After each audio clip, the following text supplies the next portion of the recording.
Dr. Karen Moore, is this entire matter, which essentially boils down to the age-old issue, male, female, is it too emotive? Is it too much of a look at the reaction when the point was raised about the man being the head of the household and the decision maker and all of that sort of thing, and the discussions that have sparked from it. Is it too much emotional issue for people to step back and be pragmatic about the realities in the courts and face in dealing with issues related to child custody and those sorts of matters? Of course it's emotive. It's highly Is it emotive. emotive to the point of skewing what should be fair judgment? Absolutely it does. But because it's an emotive issue, it's emotive because it's such an important issue, and because it's such an important issue, we have to get past the emotion. What happens a lot of the time is people get stuck in the emotion, and you get stuck in opposing camps. But and you do not move beyond the emotion. How difficult is it to move beyond the emotion? That's what I'm trying to get at. It's extremely difficult, but you know that what? That's why we're grown-up people. We do the difficult things. That's what we're supposed to do as adults. So especially when you're talking about custody of your children, it is required to move beyond the emotion and to look at what is going to work for that little person who didn't ask to get brought here. It's very, very important. And you asked before, does it boil down to the age-old thing of man versus woman? The reality is that both the genders, we have victimized each other in so many ways for so much of our history, for so long. And some of the victimization has worked for us. It's worked for women to be seen in certain ways, and it's worked for men to be seen in certain ways. And if you wish to redefine fatherhood, which involves redefining masculine roles, then some of the perks of the stereotypes and the victimization have to be given up, not only for men, but also for women. Because women raise the fathers. We raise the boys who become the fathers. Are we? Oh, sometimes, a lot of the time we're raising them singly, but sometimes we're raising them jointly. Are we raising our boy children to become fathers? That's all part of the whole debate. Okay? Marcia Henville, you want to come back? Of course, Ronald Fields and Margaret Sampson Brown are keen to make their contribution at this stage of the dialogue. We want to remind everyone as well that we have a scheduled close-off time of 5 o'clock. What our intention is to allow within the last 10-15 minutes or so to get concrete recommendations. Because again, we've identified the dialogue as Fatherhood in Society, Issues and Solutions. We would like to hear from the members of the head table some really down-to-earth, practical solutions in dealing with some of the issues that are raised. But before the other couple members of our head table make their contribution, Marcia, another point. I just want to ask really quickly, while we're saying, or while some of the men here are saying that the court system works against the men, I found with regard to some of the stories that I've done and so on, that the police system works against the women in terms of if you could take the microphone as well. In terms of the collecting of maintenance, and it's almost as though the male police officers become protective of their peers, which works against the women and against the children. How do we sensitize police officers so that they would do what they're supposed to do and not look at it as a male versus a female thing, that they would ensure that women and children are also, taken care of and protected, and they wouldn't just protect their fellow officers? How do we reorient them? Margaret Sampson. Well, again, training is critical, and what exactly happened is what's supposed to be. If a summons is being issued by the court, there is a process. If a woman swears to a warrant, if the husband or the child father or the children's father doesn't pay the maintenance over a period of time, she swears to a warrant. There's a process. That warrant then comes to the headquarters, and then it's posted out to the area where the person lives. So it may be perceived as if it's a protective thing, but I can tell you that it's not. Some of the summons processes are difficult because some of the men evade the summons continuously and sustainably. We have extreme challenges serving summons upon persons who are willing to be fathers to their children. They avoid the service of the summons. So we have to actually, the time pass, and you have to go back to the court. The woman has to go back to the court, get a fresh summons. He's not served. Or I can't say she's not served because that doesn't happen. And then again, the whole process again starts over. And there it is that the children who are in the middle of that position doesn't get the maintenance, doesn't get the support. And we have that situation about avoiding the service of the summons, avoiding the service of the warrant. But there must be a more What efficient way of dealing with it. Ronald Field, but those are realities. Yeah. Just to give you an example, and in deference to what Marcia Henville has said, Yeah. I have been to Winball cricket finals where all of a sudden a police officer turns up and grabs the microphone and I say, all you who own maintenance are coming for you this evening.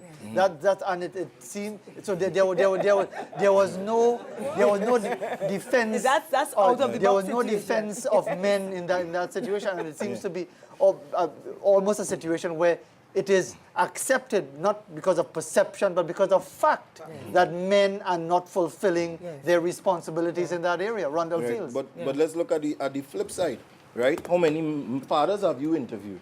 How many fathers that want access to their children and the police don't? We have a court order. You go to the court, you go to the police, and they can't execute the order. So they're not working for the fathers as well. When we go and we ask for a service to be provided, I went to the court. Well, the court gave us this order of minimum 4 days for the month, and then the mother, for some reason, boy, I carry the child out for this weekend, and I go to the police service, and they tell me they cannot assist me. Go back to court. So it's not just about and isn't time with the child even more important? Because at the end of the day, we have fathers that are making monetary contributions and want nothing to do with the child. We must know what we hold valuable. Understand? So is a dollar more important than a father staying and standing with a child? I'm a businessman. If my business, God forbid, tanks tomorrow, does it mean now that I must stay away from my child because of this, or his mother now must withhold me from seeing him because I can't pay bills? Yeah. Just a couple of points, but if you could get the microphone again, because former Prisons Commissioner John Roger would like to make an observation, then the gentleman at the back, and then we'll return to our panelists. Go ahead, please. Yes, good evening. I have always had some concerns with the issue of maintenance as a commissioner of prisons or as a prisons officer. Because the question had always been asked. A person is arrested because he cannot pay the maintenance and he's sent to prison. He spends some time in prison and he goes out. But still he cannot pay the maintenance. And he comes back inside.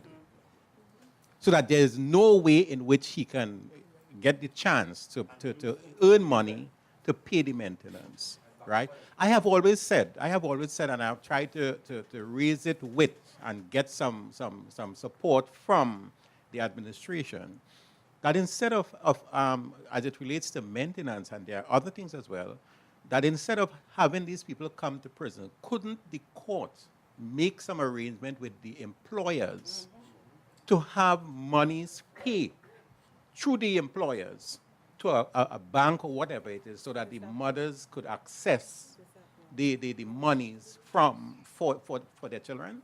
That's one of the things. Yes. I also because I am saying,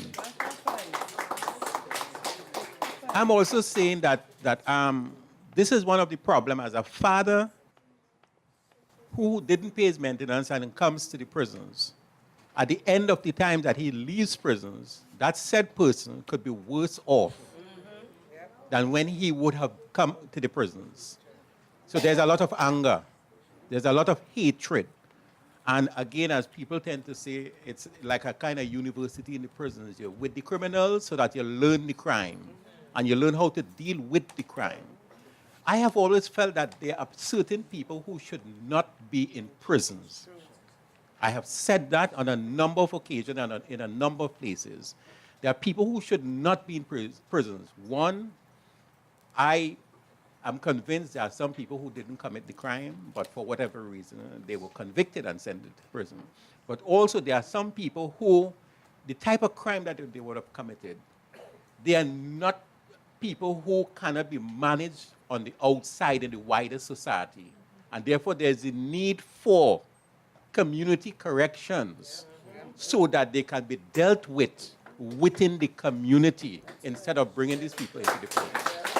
Thank you very much, former Commissioner Roger. If you could pass the microphone to the gentleman to the back, then we'll return to a couple of our guests at the head table, and then we'll again take some observations from the floor. Go ahead, Good day, panel.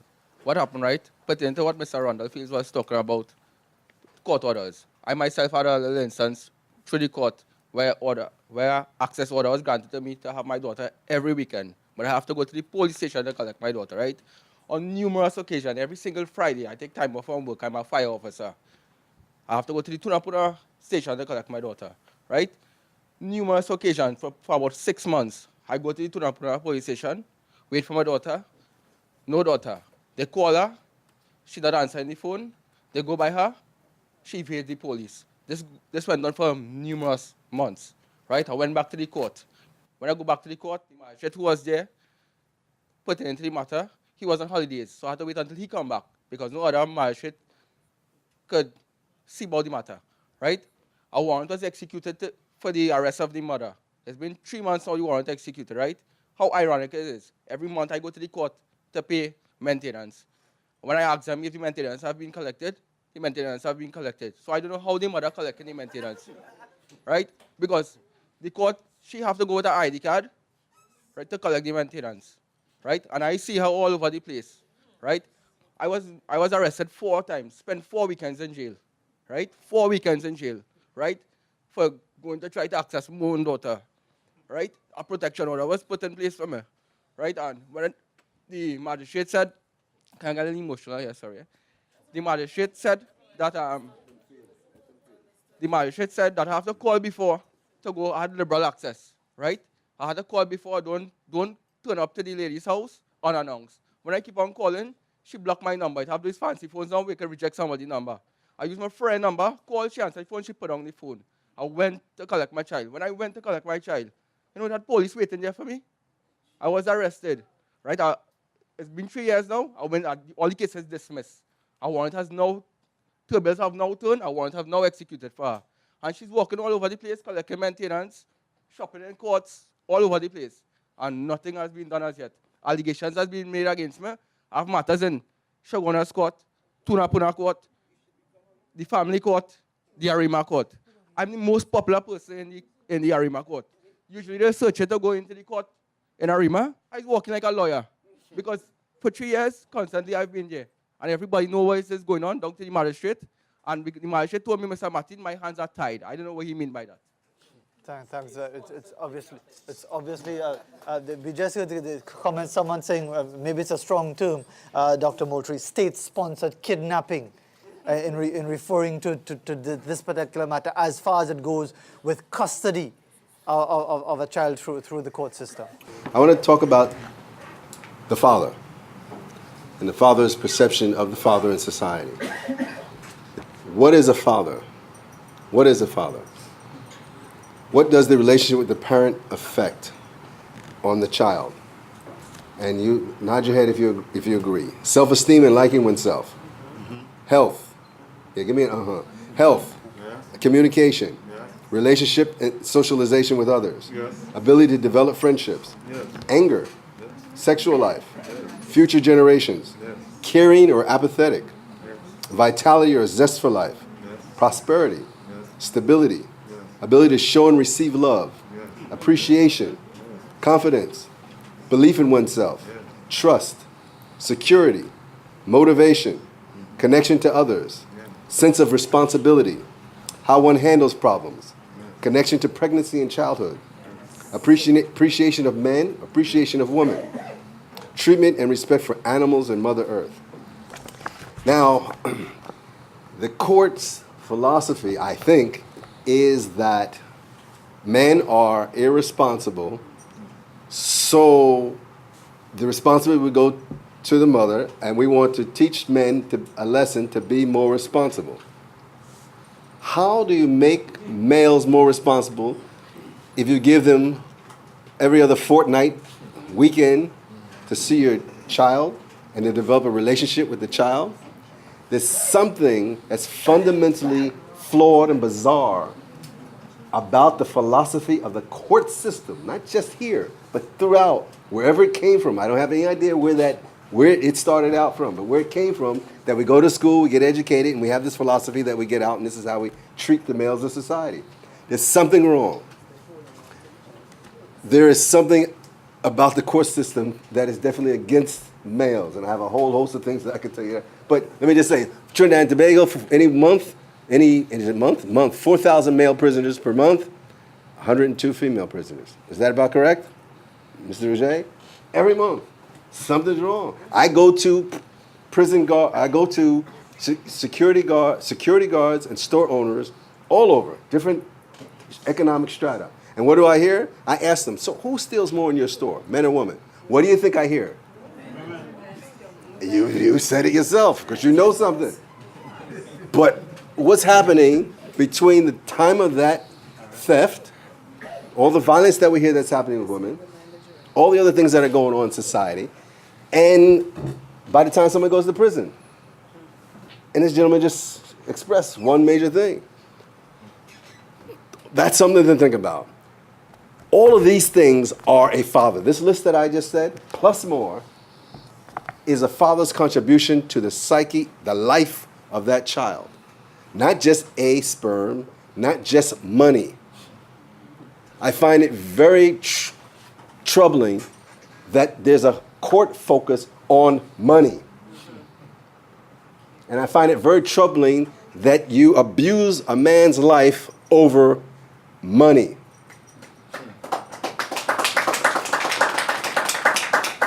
Dr. Karen Moore talked about a lot of gender benefits that we've had, and that's one of the things that we need to rethink, is the association of I'm a woman, I'm entitled to money. We need to rethink it. It's not anti-woman, we need to rethink it, right? Now, when we take a child away from a father, it's all of these things that we're having a negative influence upon. Okay, all of these things, the psyche, affecting the health of children. You know, more children have diabetes and other sicknesses today. Why do you think that is? You know, more children have cancer today. Why do you think that is? It's not just the food. Yes, it is the food, but not just that. It's these stresses, psychosocial stresses. Children undergo stress too. Is that not true, Dr. Moore? Yes. And when a child does not have a relationship with the father, that's stressful. Observation. And there's a whole lot of men here, there's a whole lot of men here who could tell you about the stress and distress that the girl children and boy children are going through right now, that want to be with their father primarily than with the mother. There's some great mothers out there. I'm not just making it one thing or another. But to sit back in a court and just put something on the paper and say this is the standardization of how we do it, without understanding and contexting to the heart and the minds, as I started out this conversation, of your children, of your men and your women, because you abuse the men, you abuse the child's mind.